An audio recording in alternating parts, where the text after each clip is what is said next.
गृह मंत्री अमित शाह आज मधुबनी से हुंकार भरेंगे। झंझारपुर के ललित कर्पूरी स्टेडियम में उनकी जनसभा है। इंडिया गठबंधन के गठन के बाद अमित शाह पहली बार बिहार आ रहे हैं और ऐसे में सबकी निगाहें उन पर टिकी हुई है। वहीं पहली बार अमित शाह अररिया जिले का भी दौरा करने वाले हैं और आज वो जोगबनी भी जाएंगे, जहां वे इंटीग्रेटेड चेक पोस्ट में एसएसबी जवानों के रहने के लिए बने आवासीय परिसर का उद्घाटन करेंगे और उनके दौरे को लेकर तैयारियों को अंतिम रूप दिया जा रहा है। अमित शाह आज 11 बजे दिन में हेलीकॉप्टर से झंझारपुर पहुंचेंगे और यहां वे मेरी मिट्टी मेरा देश कार्यक्रम करेंगे। मधुबनी, दरभंगा, सीतामढ़ी, सहरसा और सुपौल में कार्यकर्ताओं के साथ लोकसभा प्रवास करेंगे और आम सभा को संबोधित करेंगे। इसको लेकर मंच के पीछे हेलीपैड भी बनाया गया है।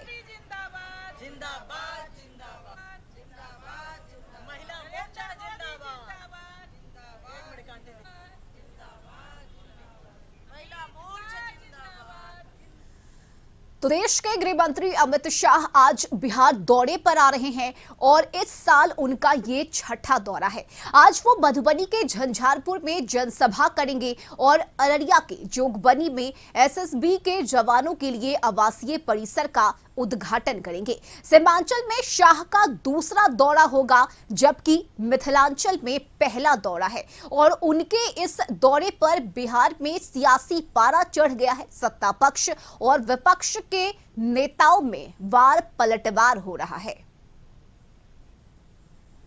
माननीय अमित शाह जी मिथिला की पावन धरती पर आ रहे हैं, तो हमारी उम्मीद है कि सनातन धर्म मानने वाले जननायक कर्पूरी ठाकुर को भारत रत्न दीजिए।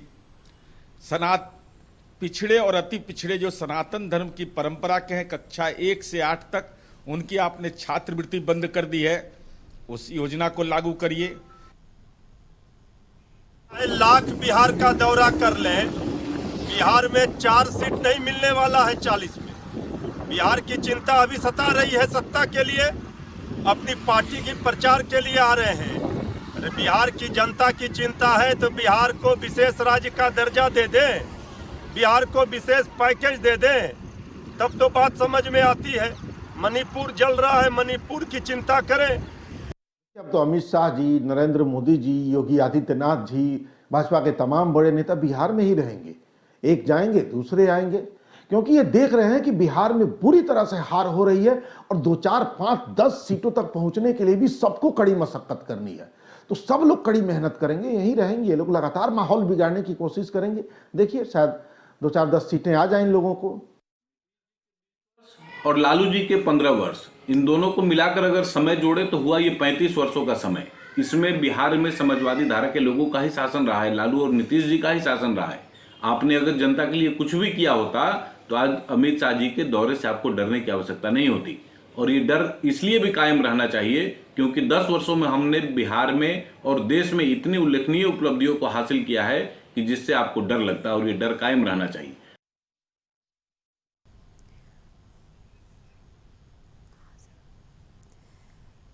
और झंझारपुर से संपादक अशोक मिश्र इस वक्त हमारे साथ लाइव जुड़े हुए हैं। अशोक जी, मिथिलांचल की धरती पर अमित शाह के आगमन को लेकर तैयारियां पूरी है, जनता में उत्साह है, कार्यकर्ताओं में, नेताओं में उत्साह है, लेकिन एक के बाद एक अमित शाह बिहार का दौरा कर रहे हैं। पिछले 1 साल की बात करें तो ये छठा दौरा है अमित शाह का। क्या मायने इस दौरे के? बिल्कुल, देखिए, रश्मि, इंडिया गठबंधन बनने के बाद अमित शाह जी का ये पहला दौरा है, वो भी मिथिलांचल में है और मिथिलांचल में भी मिथिलांचल के अंतिम छोर में है। ये कह सकते हैं कि इस दौरे को लेकर के बीजेपी के कार्यकर्ता और नेता काफी उत्साहित हैं, लेकिन सबसे बड़ी बात है कि सुरक्षा के चाक चौबंद व्यवस्था किए गए हैं और देखिए किस तरह से चप्पे चप्पे पर सुरक्षा कर्मी तैनात हैं और जांच की जा रही है। सुरक्षा के तो पुख्ता इंतजाम हैं ही, लेकिन कहीं किसी तरह की अप्रिय घटना न घटे, इसके लिए पूरे इंतजाम किए गए हैं। और इसलिए आप देख रहे हैं कि सुरक्षाकर्मी पूरी तरह से आज सुबह से ही मुस्तैद हैं। और उसके बाद अब देखिए ये मुख्य मंच है, मुख्य मंच पर अब नेताओं के आने का सिलसिला शुरू हो गया है और नेता अब आने लगे हैं। इसका मतलब है कि कार्यक्रम की अब विधिवत शुरुआत अब हो जाएगी। लेकिन सबसे बड़ी बात है कि दरभंगा में जो 3 सीटें हैं, दरभंगा, मधुबनी और झंझारपुर, तो दरभंगा और मधुबनी ये दोनों बीजेपी के खाते में हैं और झंझारपुर की सीट जदयू के खाते में है। बीजेपी चाहती है, चूंकि नीतीश कुमार बीजेपी से अलग हो गए हैं, इसलिए बीजेपी चाहती है कि इस बार दरभंगा और झंझारपुर की सीट पर भी उसका कब्जा हो। यही वजह है कि अमित शाह झंझारपुर में आ रहे हैं। हमारे साथ यहाँ के स्थानीय नेता हैं, हम इन लोगों से बात करेंगे। क्या लगता है केंद्रीय गृह मंत्री का यह पहला दौरा है, कितना यह दौरा सफल रहेगा? यह दौरा जो गृह राज्य मंत्री जी का है मिथिलांचल में, सबसे प्रथम मैं उनको हार्दिक स्वागत एवं अभिनंदन करता हूं पूरे मिथिलावासी की ओर से कि आपका स्वागत है सर, आप आइए और मिथिला को कुछ ऐसा दें, क्योंकि मिथिला भी पूरे देश में अपना नेम फेम बिखेर सके। आज के डेट में मिथिला को मिथिला पेंटिंग और मखाना से जाना जाता है और हम चाहेंगे कि विकास की ओर भी मिथिला बढ़े और विकसित क्षेत्र में भी मिथिला का नाम आए। बस इतना ही हम चाहेंगे। और अमित शाह जी से यही आग्रह निवेदन है कि कुछ ऐसा चीज मिथिला में दे दे उद्योग के क्षेत्र में, ताकि मेरा क्षेत्र काफी आगे बढ़ सके।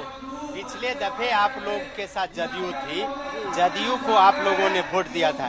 इस बार क्या चाहते हैं कि बीजेपी खुद उम्मीदवार यहाँ खड़ा? देखिए, पिछले बार भले ही जदयू के साथ हम लोग का गठबंधन था और जदयू ने सीट निकाला, लेकिन जदयू ने सीट नहीं निकाला, सीट भारतीय जनता पार्टी का हर एक कार्यकर्ता ने निकाला। क्योंकि हमारे पास कार्यकर्ता है, वोटर है, सारा मेरा है। सिर्फ वो एक डम्मी की तरह थे, आए और जीत के चले गए और सीट उनके झोली में चला गया, लेकिन सीट हमने जीता था, न कि जदयू ने जीता। कितना लाभ होगा अमित शाह जी के आने से? अमित शाह जी के आने से लाभ ही नहीं, देश की जो जनता है और खास करके मिथिलांचल में एक मिसाल कायम होने जा रहा है। और आने वाला जो समय होगा भारतीय जनता पार्टी का, ये झंझारपुर लोकसभा जो है ये सुरक्षित भाजपा के लिए होगा। इंडिया गठबंधन बनने के बाद पहली दफा आ रहे हैं अमित शाह जी। अमित शाह जी मिथिला पहली दफा आ रहे हैं। मिथिला में हम कार्यकर्ता लोग पीछे हैं, लेकिन जनता आगे है। जनता इस बार भारी बहुमत से माननीय मोदी जी को पुनः कुर्सी पर स्थापित करने का काम करेगी। खास करके मिथिला जो है, मिथिला में अटल जी मैथिली को 8वीं अनुसूची में नाम दिलाने का काम अटल जी किए थे। यहाँ दरभंगा में एयरपोर्ट देने का काम भाजपा सरकार के द्वारा माननीय मोदी जी के द्वारा किया गया। दरभंगा में एम्स देने का काम किया गया, जिसको नीतीश कुमार नहीं बनने दिए और जमीन उपलब्ध नहीं कराया। यहाँ के जनता को उपेक्षित कर रहे हैं नीतीश कुमार जी। इस बार भारी बहुमत से पुनः माननीय मोदी जी की सरकार बनाएंगे। लेकिन यहाँ तो कई काम नीतीश जी ने किया, खास करके अभी आप देखिए कि कई बड़ी परियोजनाएं थी यहाँ पे। मिथिला हाट का निर्माण संजय झा जी ने करवाया। अगर आप कहिए तो मिथिला में कई ऐसे जो पुराना हॉस्पिटल है उसको, उस हॉस्पिटल को एक तरह से कहिए विस्तृत रूप देने का काम जो है सो नीतीश जी ने किया। फिर तारामंडल का निर्माण किया। कई विकास की परियोजनाएं उन्होंने मिथिला को दी है। फिर भी नीतीश जी से इतनी करवाहट। मिथिला, मैथिली और मैथिल को बढ़ाने का काम भारतीय जनता पार्टी के द्वारा ही किया गया। मिथिला तक जहां तक सवाल है तो भाजपा के रग रग में मिथिलावासी को आगे बढ़ाने के लिए शुरू से कृत संकल्पित है। आपके सामने में है सारा कुछ। आप देख लीजिए जो मैथिली के 8वीं अनुसूची में कौन नाम दिलाए, दरभंगा में कौन किए, रेल परियोजना कौन चलाए, यहाँ पर सारा काम आपके सामने है। जनता की जहाँ तक सुरक्षा और व्यवस्था की स्वास्थ्य की समस्या है तो आयुष्मान भारत लाने का काम किए माननीय मोदी जी। हर गरीब के खाता में जो 5 लाख का इलाज आप 1 साल में फ्री करा सकते हैं, ये भी माननीय मोदी जी गरीब के लिए चिंता किए। जन जन के जो भूखा कोई नहीं रहे, हर भूखा के लिए चावल मुफ्त में अभी अनाज देने का काम मोदी जी किए। कोई ऐसा व्यक्ति नहीं है जो माननीय मोदी जी की योजना का लाभ नहीं लिए। आप भी हैं तो आप भी माननीय मोदी जी की योजना का लाभ लिए। चाहे वैक्सीन लिए कोरोना का, हर घर में माननीय मोदी जी के, हर आदमी में माननीय मोदी जी के योजना का लाभ मिला है। माननीय अमित शाह जी के नेतृत्व में आज पूरा भारत सुरक्षित है। माननीय अमित शाह जी बोले थे जो मैं मर जाऊंगा लेकिन 370 हटाऊंगा, और हटा करके भारतवासी को दिए। माननीय अमित शाह जी का अमूल छाप है भारतवासी पर और मिथिलावासी पर। युवाओं की बात अगर तेजस्वी आए हैं नीतीश के साथ, तो युवाओं की बात करते हैं। अब शिक्षकों की बहाली, कई ऐसे रोजगार के अवसर प्रदान किए जा रहे हैं। मिथिलांचल में विकास की यात्रा जो है सो नीतीश ने शुरू की है। फिर लगता क्या है कि झंझारपुर में अगर अमित शाह जी का कार्यक्रम होगा तो बीजेपी को इसका लाभ मिलेगा? निश्चित रूप से लाभ मिलेगा।